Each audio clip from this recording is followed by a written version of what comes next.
Çayrut kendi ziyalılar diyarı, müellimler uçalttı bu vügarı.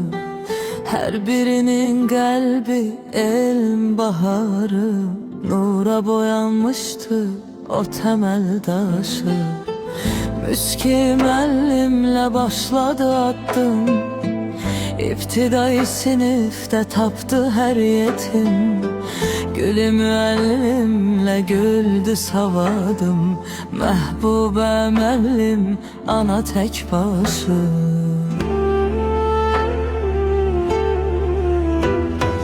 Merbaş müellimle gezdik dünyanı, coğrafya durusu açtı fezanı.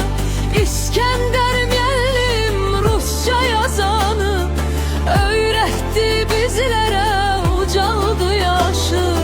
Bahçeli kimyadan sirler açardı, Hacı Elili yanur saçardı. Neriman fizikada göylere uçardı, Gelime'le bezendi dalların dışı.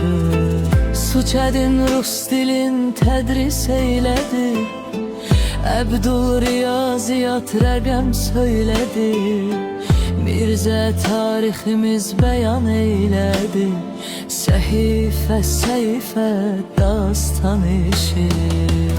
Əli Hüseyin Fransızca verdi səs səda, Zahide müəllim də həmçinin orada. İltifat Rusça dersi koymadı darda, diller öğredilen ömrün akışı. Ramazan Riyazi yollar gösterdi, Eli tarihimden dersler öğretti. Gülağa ana dilin bize sevdirdi, Budur Çayrut'un büyük geçmişi. Unutmaz bu yurdun vefalı nesli, Sizlerle ucaldı tehsilin fesli. Her biriniz elmi irfan nefesli, Çayrut müellimi halkın algışı.